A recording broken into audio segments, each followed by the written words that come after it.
I'd like to start this talk with this quick story here. Roger Bone, he was a physician, proposed a new paradigm to explain the pathogenesis of the septic process, taking into account the complexity and chaotic nature of the septic response.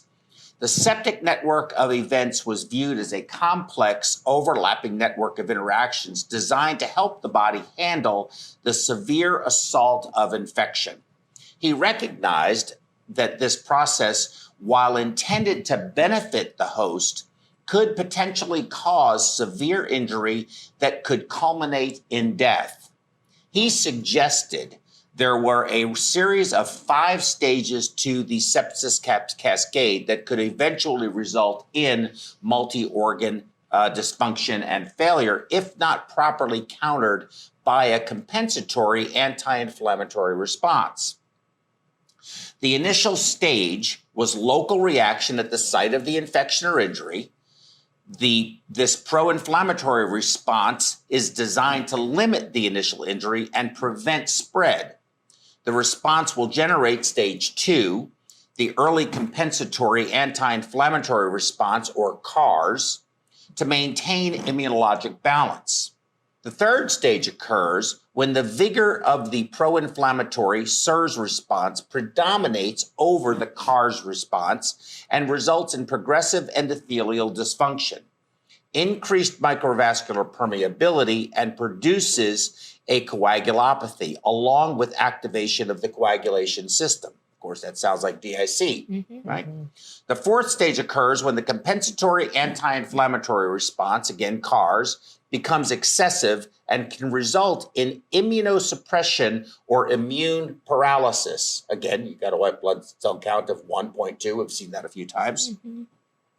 As exaggerated CARS response can make the individual susceptible to nosocomial or secondary infections, which can reinitiate the septic cascade. The fifth stage, of course, is marked by multi-organ system dysfunction, failure, and has been termed immunologic dissonance and is manifest as an inappropriate or out of balance immune system that results from persistent dysregulation of the SIRS and CARS response. And I'm going to tell you a little something about this guy, Roger Bone. Never heard of him before in my life. And that's the beauty of doing these programs, is when you start doing all of the reading that it takes and all of the studying that it does, you have a basic understanding of something, but if you're going to sit up here and talk about it, you sort of have to know more about it than just the basic understanding of it, really.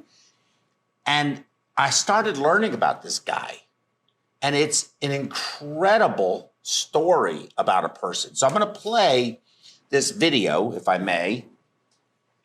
And I want you to really pay attention to who this guy was. I have control of the thing. I'll turn it on. You guys ready?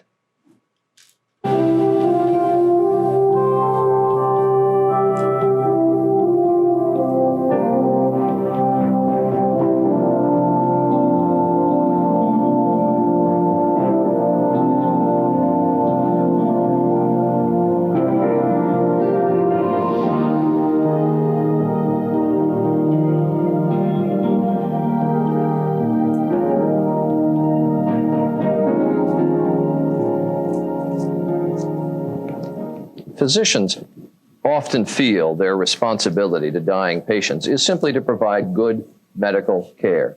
But increasingly, they're being told that they should do more. And our medical editor, Dr. Tim Johnson, is joining us this morning with the story of a remarkable physician who is doing more for terminally ill patients, and for a very good reason. Tim, good morning. Well, as you know, Charlie, the doctor with whom I recently sat down in Chicago is himself dying. And because of that, he's found he now has some special insight to offer other doctors. And he's been doing so with both deeds and words. For the second time in my life, I face the prospect of premature death. Barring a miracle, I have few doubts about the outcome, but I am not afraid. I know only months remain. As a critical care physician for nearly 30 years, Dr. Roger Bone learned all he could about dying patients. But now, dying is his own reality. and he is recording his final journey in a series of moving personal essays published in the Journal of the American Medical Association.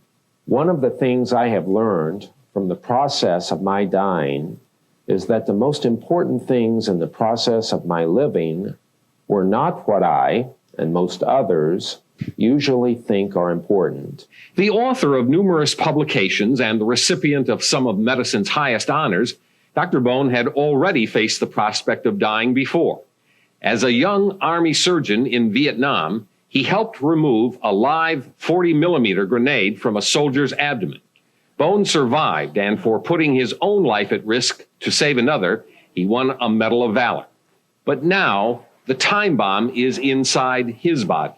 No life is without gift, even when it may seem giftless to others.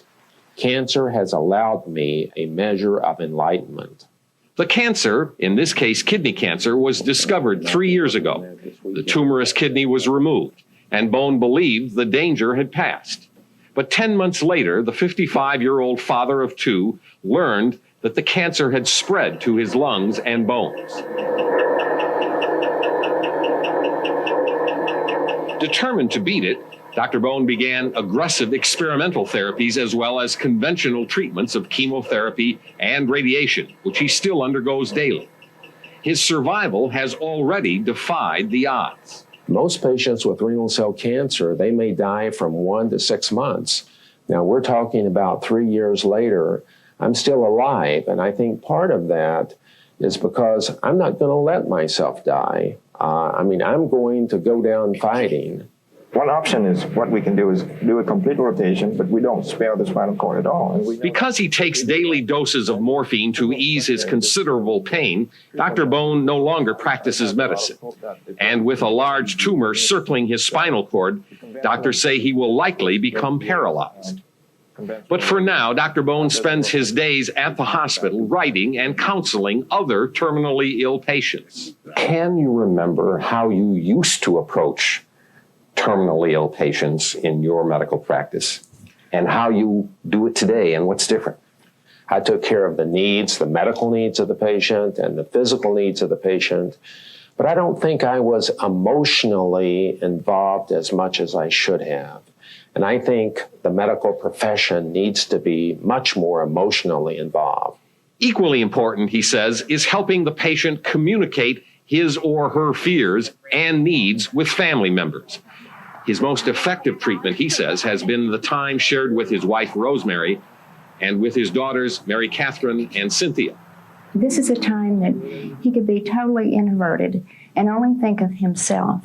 And he is thinking of the patients and their families and what they are dealing with. And I really admire that because I don't know if I could do that myself.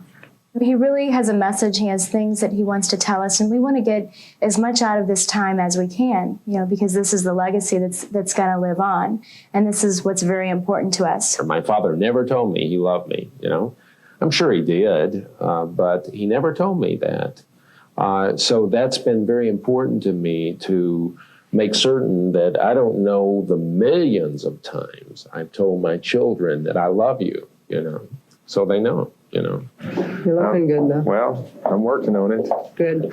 Hair is coming in pretty. Hair is coming in. I don't know about pretty. As for his legacy at work, Dr. Bone has convinced Chicago's Rush Presbyterian Hospital, where he once served as dean, to create an institute for the education and study of the dying patient. He's the only one that I know of who has, through his own confrontation with death, turned that to try to influence a whole profession to deal with this issue rather than escape from it. And that's a great contribution. I think it is very important that the doctor and the nurse and the health professional recognize the emotional aspects that someone who is terminally ill, as I am, goes through.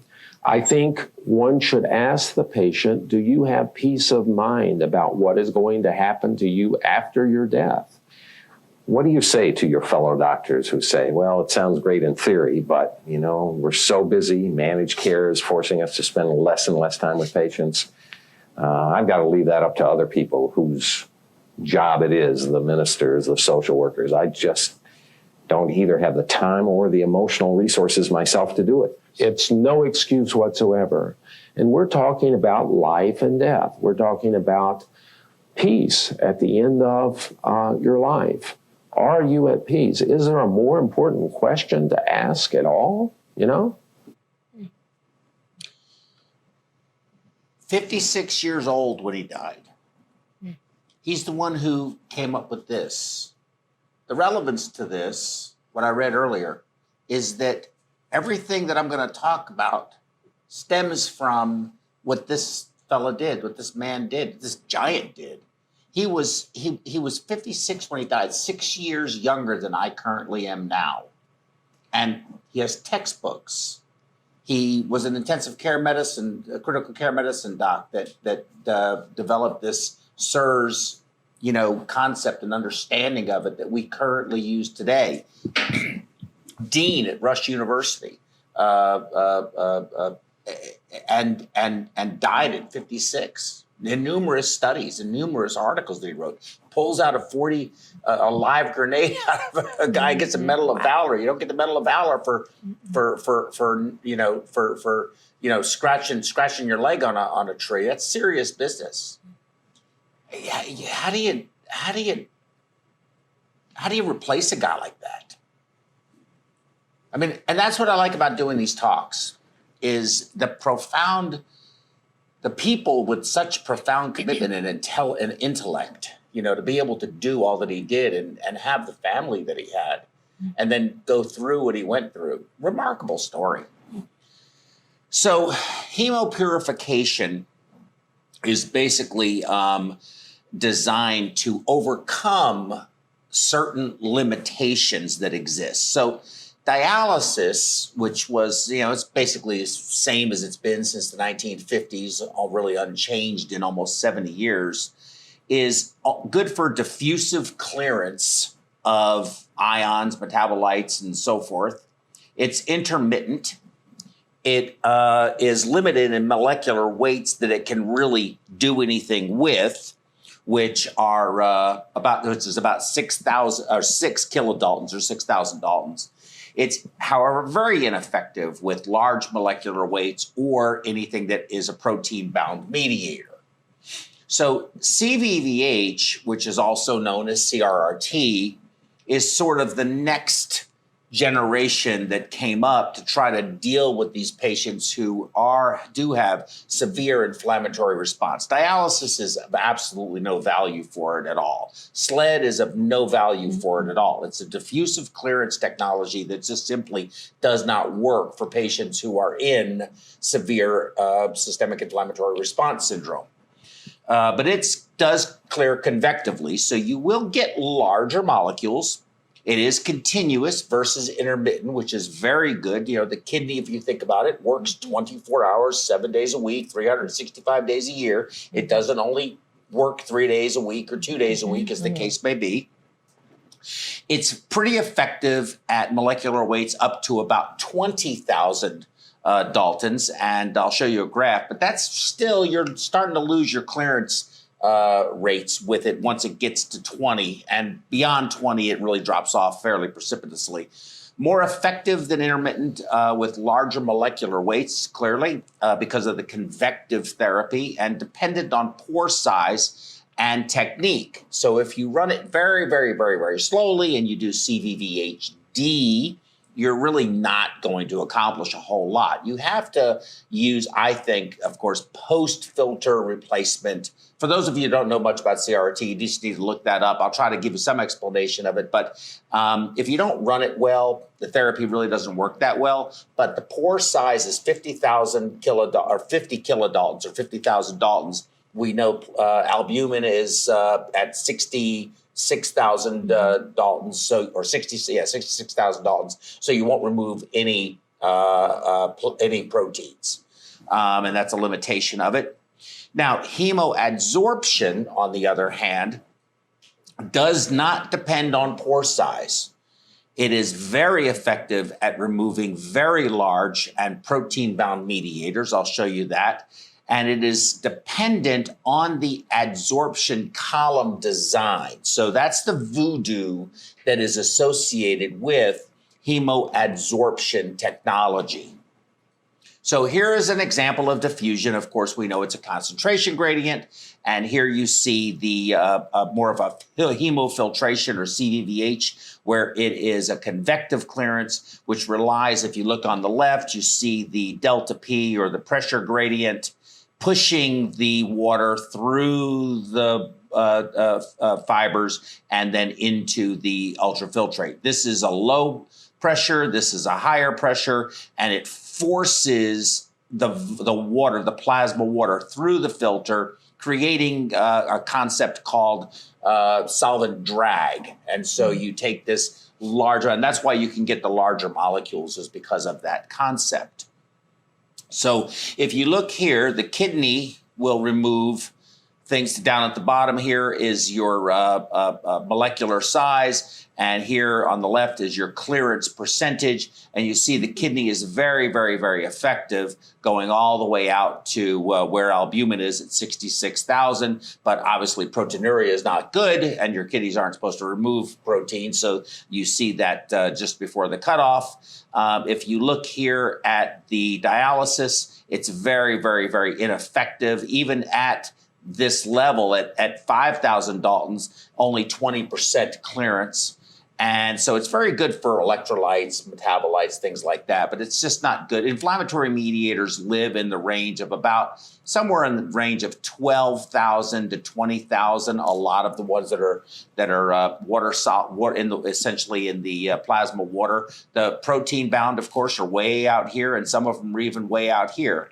So that's a concern. But convective clearance, you see, overcomes diffusive dialysis significantly. But again, it has to be done properly. But you see here at 20,000 Daltons, you're about 62% of clearance rate. So if you have something you're trying to remove at that level, myoglobin, for example, at 17,000 Daltons, you're going to be over here at about 78%, or maybe even a little bit less, maybe let's say 70%.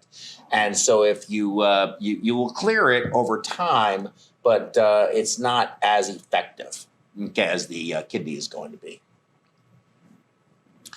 So adsorption is the removal of dissolved substances from solution using adsorbents such as activated carbon with these different, as I said, voodoo substances in it. And what happens is it's not adsorbing like a sponge, it's adsorption, adsorption, which is the molecule sticking to something. And usually these things, as I said, the charcoal is frequently used, but there's other things they put in it to affect different charges and so forth. So there's some science associated with that. But you have we talked about this. This is your basically SIRS response and what happens. We've seen all of these things. These cytokines like TNF or tumor necrosis factor and IL-1 and IL-6, very important. And I'll show you a couple of slides here that are critical to this. So if you look over here at IL-6, IL-6 is running well over 20,000, almost 30,000. And if you look over here, tumor necrosis factor trimer, is sitting over here at 52,000. So you're really out there pretty far. And look at free hemoglobin. So plasma-free hemoglobin is way out there. So it's very hard to remove this through anything but the kidney. And as we know, it's extremely nephrotoxic, and that's a big problem. So what I want to do is to discuss this is do this case report. Now, I reached out to Dr. Traeger. I called him in Germany, and unfortunately, he couldn't do this, but he did communicate with me via email. And what I've decided to do is read his case report and look at what his findings were and what they did with this very interesting technology. Now, with that said, this technology really isn't that new, but it's just now coming, I think, into vogue. But it's been around for quite a while. So their patient is a 45-year-old male He had a small bowel obstruction due to torsion. He was scheduled for surgery. At anesthesia, he got very unstable. He ended up with an aspiration during induction, during intubation.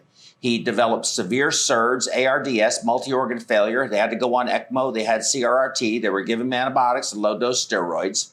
And due to his rapid deterioration in clinical status, concurrent surge of inflammatory biomarkers, which they measured, and I'll be able to show you those, they decided that they were going to insert this molecular hemoadsorption filter from Cytosorb, and that's the one that seems to be very popular. There's several of them out there, but this is the one that they were using. With that said, the patient was very unstable. They were on a lot of pressors. They had capillary leak syndrome. They were in a tremendous amount of trouble. So SIRS is a common finding in the ECMO patient population. It frequently leads to multi-organ system dysfunction, further complicating the treatment. You go into renal failure, you go into shocked liver, all of the things that start to happen. And it has a very high mortality. SIRS diagnosis is a 30 to 50% mortality. And if you have more than one organ affected, which is almost always the mortality, predicted mortality is 80%. So here's your basic, flow chart of infection, inflammation. If you successfully contain it, you resolve it and the host recovers. But if it becomes progressive inflammation, inflammatory response, uncontrolled infection with a secondary infection, you get the immune suppression, which is, again, this comes directly from Dr. Bone, although this was designed by somebody else. Reduced infection containment, endothelial damage, barrier dysfunction, epithelial dysfunction, barrier dysfunction, and multi-organ failure, hypoxemia, apoptosis, and irreversible changes. Eventually, you have host death. So in this diagram here, there are some general variables, which you see there, and leukopenia is very common. Leukocytosis we see too on an immune response, C-reactive protein being elevated. In fact, we had an ECMO patient the other day, and I said, has anybody done a CRP on this patient? And nobody had. So we went ahead and did a CRP, and it was 460. Wow. So it was rather elevated. That you'll find them, they'll either febrile or they're hypothermic. And so they can find a variety of almost opposite diagnoses or findings rather. But a positive fluid balance is one that's very common. And positive fluid balance, I think that fluid overload is a grossly misappreciated finding, that anasarca is on its own merit, and I think the data does support that, is on its own merit lethal. Mm-hmm. Fluid overload is just fundamentally bad. In fact, there is a paper out, I can't remember who it's written by, but there's a paper out that for every 1 liter of fluid overload that a critically ill patient has, their predicted mortality is increased by 10%. So when you have if you have a predicted mortality of, let's say, 40, okay, on a lot of our patients, where we have 60% survival on ECMO, 40% mortality, you have 40% and you have them 10 liters fluid overloaded, now your predicted mortality is much, much, much higher. Right. And so fluid overload is a real problem. And then, of course, you have hemodynamic variables and organ dysfunction variables, with tissue perfusion being what ultimately suffers with increased lactic acidosis and a lot of bridging and shunting and decreased capillary refill. Current treatments are, of course, supportive measures, treating what's happening. CVVH, high volume CVVH has now come into some interest with people where they're replacing enormous amounts. Usually you see ultrafiltration rates or replacement rates somewhere around 25 to 30 mLs per kilogram per hour. They're running that up to like 60 and 70 mLs per hour. So really super high replacement volumes. The problem is one, it's extremely expensive.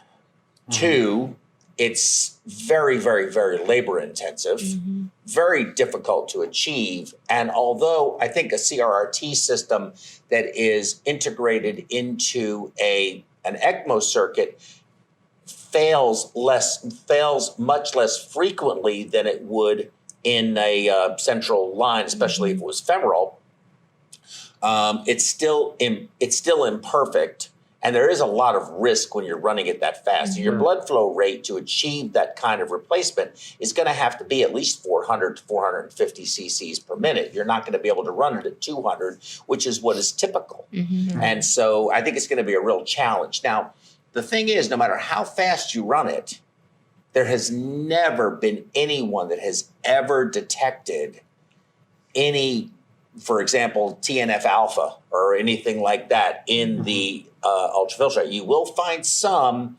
pro-inflammatory mediators, but they're generally the ones that are smaller in size that would come out with conventional anyway. But you do take more of them when you're replacing that much and flowing that much because you're treating more blood and you're pulling off the plasma water just that much faster. And I think that's the reason. But they are using it and they are saying that they are seeing some positive results from it. But I'll keep going. None directly remove pro and anti-inflammatory mediators, however, directly. Okay, so that's a very important fact that you have to consider. When I say none directly, I mean you can't target anything. And again, these adsorption columns can be designed with various different voodoo associated with them that are this proprietary, and I just don't know enough about that to even discuss it. But it can specifically target various different inflammatory mediators so that it's specifically or more directly removing those.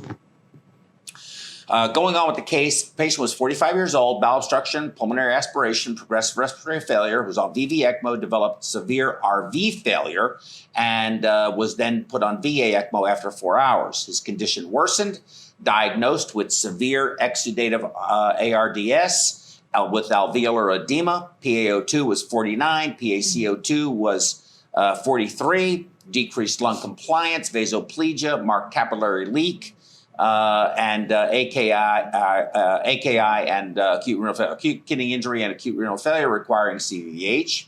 He was leukocytopenic. He had a massive increase in inflammatory biomarkers. He was infected, clearly. He had E. coli. He had enterococci. And he failed antibiotics and fungals. He was on them, prone bed, sepsis bundle with low-dose steroids. So he's in trouble. Here's his chest X or his CT, his chest CT. I mean, you can barely see some airspace here and a little bit of airspace here, but that is pretty much 99.999% consolidation. That lung is not able to do anything that it was ever intended to do. So here you see during these adsorption therapies, here is his IL-8 is the triangle and the IL-6 is the circle, and this was the inflammatory mediator biomarkers that they were looking. Here is the level of them, and you can see here as they started this therapeutic modality, they both started coming down to a much lower level. That's over a 10-fold decrease, and that's bordering on a close to a 10-fold decrease. So very significant decrease in inflammatory biomarker levels. Here you have his norepinephrine or Levofed usage. So you see here he was on extremely high dose Levofed and then continued that and eventually dropped that off during this therapeutic modality and eventually came back down to where he did not need it at all. There were 3 consecutive treatments. You can see his fluid balance started off positive. It became very positive. He was 7 liters fluid overloaded by day 3. Day 4, he was back down to maybe 6. but day 5 he was equal, and day 6 he was actually minus. So they were certainly going the right direction there. And the conclusion of the author, Dr. Traeger, was that we believe that control over the patient's initial hyperinflammatory response was a key element in helping clinically stabilize the patient, allowing for organ recovery and ultimate survival. In this very challenging clinical case, we used all of the tools available to us to do so, including cytosorb cytokines, adsorption, CVVH, VA ECMO, antibiotics, and steroids.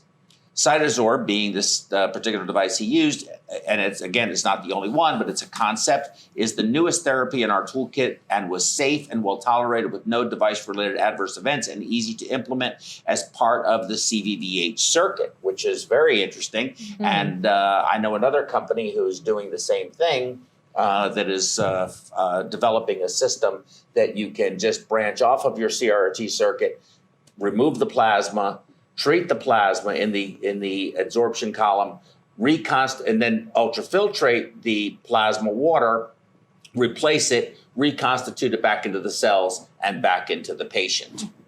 And that's the end of my slide. So let me just go through this if I can.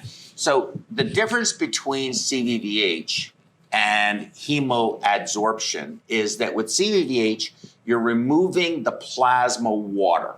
Mm-hmm. And again, your 50,000 cutoff. When you do molecular or hemoadsorption or hemopurification or whatever you want to call it, you remove first the plasma from the red blood cells. The plasma then goes through an adsorption column and comes up. You then remove the plasma water from the plasma and replace it, and then it reconstitutes into the red blood cells and goes back into the patient. So you have the benefit of removing the evil humors, mm-hmm. these inflammatory mediators that CVVH cannot deal with, but then you also have the ability of treating it. So you want to do acid-base adjustments with bicarb-based solution that mm-hmm. CRRT is very beneficial for. You have the potassium that may have been elevated. Now you keep control of that. Other metabolites, you keep your sugars normal. All of the things, and you can also not replace as much of the fluid. So you can actually have fluid removal like you would ordinarily have with CVVH, and then put it back into the red blood cells and back into the patient. And it seems like, if you're going to remove inflammatory mediators that are 20,000, 30,000, 50,000, 70,000, 120,000 Daltons in molecular weights, that this is the only way to do it. And based upon the research done by Dr. Bone and by all of the contemporary research since him originally describing mm-hmm. this, that getting control of an out of control SIRS and CARS response, because basically one starts, the other one takes over, mm-hmm. tries to control it. The other one's can't control it. The other one gets worse. It starts trying to control it more. Eventually, your positive anti-inflammatory process mm-hmm. is what becomes essentially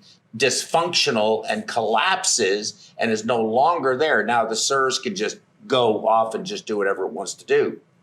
And I've seen patients who had this and I think would have benefited greatly from this, but we didn't have it. And you cannot, once it gets out of control, you cannot get it under control. Yeah, pretty difficult. Mm-hmm. Very difficult. So anybody here have any experience with this technique? No. But it sounds basically like they're, when you donate a unit of blood and then they separate everything out, this goes to here, this goes to there. Or however they do it, they get plasma, FFP, et cetera. Sounds like this is like a bedside version of that, so you can take out what you want, put back in what you want, and give it back to the patient. Well, you're not taking any, you're only removing the mediators, the plasma water perhaps, but you're mm-hmm. exchanging that. And it's all filter-based versus centrifugal-based. Mm-hmm. And I think, again, that adsorption column and what those beads are made of is very important They may be based with charcoal, but they do other things to them to make them do what they want it to do. And I think it's a really new, I'm trying to at least get some information out there on something that I think is highly germane to us in our industry and also us in our industry and also nursing in the ICU, because you see way more septic patients than we do. We see the septic patients on ECMO, but you see a lot of septic patients that don't go on ECMO. And I think this is a new evolving technology or industry that is going to continue to grow. I'd like to know what they say about temperature, because when we train here for perfusion, we always learn that there's that threshold of temperature, warming and cooling. With your reperfusion, that's where IL-6 and those come in. So we would either cool down, because some places still drift. We either go past the 34 degree mark, usually it's somewhere between 33 and 36 is where you start activating those. So I wonder, in combination with cooling your patient down, do you decrease that inflammatory response quicker? That's a good question, and I don't have the answer to that. I don't know. Is it super expensive? And that's why we haven't seen a big push with it with, like all the big surviving sepsis campaigns, and like, why is it not being utilized? It is being utilized. It's being utilized there, the CytoSorb. It is available. I think it's an education thing predominantly. It's been around actually longer than people think. Gambro has a system which I don't like it, and it is a little overpriced. These things are really designed to not be that complex. You want it to be simple, easy to use, and so forth. Braun is coming out with a product that I think is going to compete very, very nicely with the Gambro product line. They've been off the market for quite a while, and they have a new device in Europe. Again, it's the same old story. They can't get it here to the United States. They have to wait. Baxter, that owns Gambro now, is suing them to block them from coming into the United States on patent infringement lawsuits and all this kind of stuff. So it's just a big mess. And ultimately, at the end of the day, who suffers is the patient because of economy and us, because we can't use tools that we think would really help and benefit our patients. It's just, it's the system that we have. But it does exist currently. And there's another group out of Minnesota who is developing a system that's going to be easily integrated into your typical CRRT circuit. And I think that this is going to be something that we need. We're going to see more of it. And I think it's something we need to learn more about and see how it can benefit some of our patients. Yeah, the Gambro product is called MARS, Molecular Adsorption Recirculation System. And there is a study out, which you might want to look it up. You might have to Google the term, but there was somebody who wrote an article that said, no one's ever been saved by sending them to Mars. And so it's kind of a play on, there's no life on Mars, So is it always used in combination with CVVH? Generally speaking, yes. Yes, it is. And it's probably better used because those patients are going to have a multitude of derangements, which is going to include acute kidney injury, acute renal failure, and probably be on CVVH first before this gets into the mix. But I imagine if you had, for example, I guess lupus or some other Guillain-Barré or myasthenia or crisis or something like that, that you could use. TPE, therapeutic plasma exchange, is certainly something that's used. But if you could, instead of removing the patient's plasma, because that's the normal therapy for it, right? Yeah, I was going to say, this is a cheaper, modified version of plasmapheresis. Right. Well, but yes. I think you could accomplish the same thing with plasmapheresis. It's probably really hard to pherese a patient who is that critically ill, but probably it probably would benefit them, I would imagine. Again, I don't know the answer to that. Another good question. But I think that for the critically ill patient, this would have the same effect of removing those plasma based inflammatory mediators are very big without removing the patient's plasma. And I think the volumes, the amount of plasma that you would be able to remove at any one session would be ineffectual. At least I'm hypothesizing this, I'm thinking this, compared to being able to run their plasma through this adsorption column and just change out the adsorption column if it became oversaturated. The other thing that I learned about this I thought was very interesting too, was that what they found was clearance of the inflammatory mediators that they wanted to remove, both pro and anti, was when their concentrations were super, super high, was very rapid. But as the levels came down to more normal level, then the removal rate, the clearance rate became very low, which they found out in it accidentally, and recognized that, wow, this is exactly what we need, because you don't want to remove it all, because that's bad too. Right. So then that's something that they learned through the process of studying this. I mean, it's a complex topic. I can, and I'm not the right person. We need Dr. Drager, if you're watching, okay? Can you next time Skype in from Germany so that we can get you to give this talk and do your own do your own case report? But I did the best I could do with this. I hope it was all right. Maybe I'll get a C+ or a B- or something out of it. Any further thoughts from anybody? Anybody in the audience have anything they want to ask or say? Nothing? Nope.